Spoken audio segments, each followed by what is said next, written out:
My name is Jake Thompson. I'm 32, born and raised in the flatlands of Amarillo, Texas, where the wind howls like a lonely coyote and the sky stretches forever. Life there was simple: high school football, barbecue joints, and summers baling hay on my uncle's ranch. But dreams were bigger than the Panhandle, so I headed east to Austin after graduation. No college degree, just a toolbox and a pickup truck. I hustled through odd jobs, fixing fences, plumbing leaks, until I scored a gig as a handyman at the upscale Riverbend Resort on the Colorado River. It paid enough for a one-bedroom apartment in East Austin, with its graffiti murals and food trucks. My days blurred into repairs, clogged sinks in penthouse suites, flickering lights in the lobby bar. I was the invisible guy in overalls, blending into the background, while tech moguls and tourists in cowboy boots paraded by. One humid afternoon, after a corporate retreat left the pool deck a mess of spilled cocktails and broken lounge chairs, I was on my knees tightening bolts under the cabana. Sweat dripped down my neck, the sun beating like a hammer. That's when I felt eyes on me. Expecting the manager barking orders, I stood up, wiping grease on my jeans, and there she was, Rachel Hartwell, daughter of the resort's big shot owner. I'd heard the whispers: Ivy League grad, always in tailored dresses, destined for boardrooms. But up close, her blue eyes held a spark of curiosity, not the usual rich girl frost. "You handle that wrench like it's an extension of your arm," she said, tilting her head with a soft smile. "What's your secret, Jake?" I chuckled, caught off guard. "No secret, ma'am. Just years of elbow grease and not much else to do." But she lingered, asking about the repair, then my day. It wasn't pity. It felt real, like she saw past the dirt on my hands. I shook it off as a one-off, but the next week she appeared in the maintenance shed while I inventoried supplies. "Jake, right? Mind if I grab a soda from the fridge?" Her voice was warm, like honey on biscuits. Before long, she sought me out during breaks, leaning against a wall, chatting about my Amarillo roots, the rodeos I'd ridden in as a kid, the quiet ache of small-town limits. I kept it short at first, wary of the class gap, but her genuine interest cracked my shell. She shared bits too: the suffocating expectations of her family's empire, the loneliness of always being the heiress. One crisp fall morning, instead of her usual power lunch, Rachel plopped down beside me on a bench by the employee lot, unwrapping a breakfast taco from a nearby truck. Whispers from the staff rippled like wind through grass, but she ignored them. "Around you, I don't have to pretend," she confessed, her hand brushing mine accidentally, or maybe not. That touch sent a jolt through me, awakening something I'd buried under routine. Our talks grew longer, stolen moments in the resort's quieter corners, behind the rose garden, near the service elevator. Rachel would tease me about my beat-up sketchbook, where I doodled Austin's skyline or the rolling plains back home. "You're an artist, Jake," she'd say, her eyes bright, like she saw something in me I hadn't dared believe.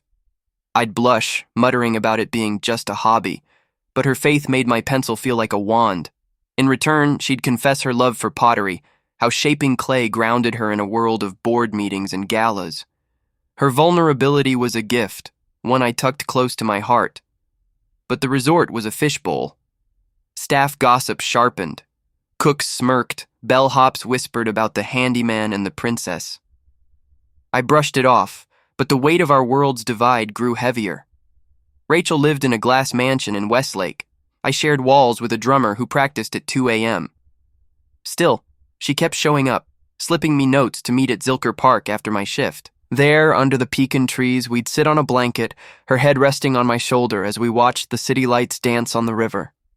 Her hand in mine felt like home, calluses and all. One evening, her father, Mr. Hartwell, summoned me to his office. The room screamed money: mahogany desk, floor-to-ceiling windows overlooking Austin's glowing downtown. He didn't mince words. "Jake, you're a good worker, but Rachel's got obligations. You understand boundaries, don't you?" His tone was polite but ironclad, like a gate slamming shut. I nodded, stomach twisting, and left without a word. The next day, I dodged Rachel, sticking to basement repairs, but she cornered me by the boiler room. Jake, what's wrong? Her voice trembled. I spilled about her father's warning, expecting her to pull back. Instead, she stepped closer, eyes fierce. He doesn't get to decide my heart. That night, she texted me to meet at a dive bar on 6th Street. Over cheap beers and jukebox country, she leaned in, her breath warm. I'm falling for you, Jake. Screw the rules. My heart pounded as I kissed her, soft at first, then deeper, the world fading to just us and the neon glow. Word spread like wildfire through the resort. Colleagues shot me pitying looks. Rachel's social circle buzzed with scandal. Her father didn't waste time.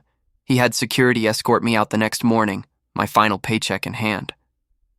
Don't come back, the guard muttered. I drove home in a daze, my truck feeling emptier than ever. But Rachel showed up at my door that night, bags packed. I'm choosing us, she said, her voice steady despite the red-rimmed eyes. We held each other tight, whispering promises into the quiet. Life flipped overnight. Without the resort gig, I pounded pavement for work, landing a spot at a local contracting firm building homes in the suburbs. The pay was steady, the guys rough but fair. We'd crack jokes over lunch, sharing thermoses of coffee. Rachel distanced herself from the family fortune, taking a part-time role at an art studio downtown, molding clay into beautiful vases and sculptures. This is what freedom feels like, she'd say, clay under her nails, a smudge on her cheek that I'd wipe away with a grin. We rented a tiny house in South Austin, with creaky floors and a backyard big enough for a grill. Nights were simple, grilling burgers, streaming old westerns, talking dreams under string lights. But storms hit. Bills piled up. Her parents cut her off, leading to tense phone calls. They think you're using me, she'd sigh. I'd pull her close. Let 'em think. We know the truth. My family back in Amarillo rallied. Mom sent care packages of homemade chili. Dad offered advice on standing tall. Slowly, Rachel won them over with her charm and pecan pies. Our love deepened in the grit. We'd hike enchanted rock, her hand in mine as we summited, wind whipping our hair. You make me brave, she'd whisper. One weekend, we drove to Amarillo, introducing her to starry skies and rodeo tales. She fit right in, line dancing like a pro. Back home, challenges persisted. Gossip followed. Doubts crept in during quiet moments. But we'd face them together, like fixing a leaky roof. Assess, repair, reinforce. Months turned to a year. On our anniversary, at a quiet spot by the river, I proposed with a ring from a pawn shop, simple but sincere. Rachel, you're my everything. Tears in her eyes, she said yes. Her parents came around eventually, grudging respect turning to acceptance at our small wedding in a park pavilion. Now, years later, in our own home with a kid on the way, I look at her across the breakfast table.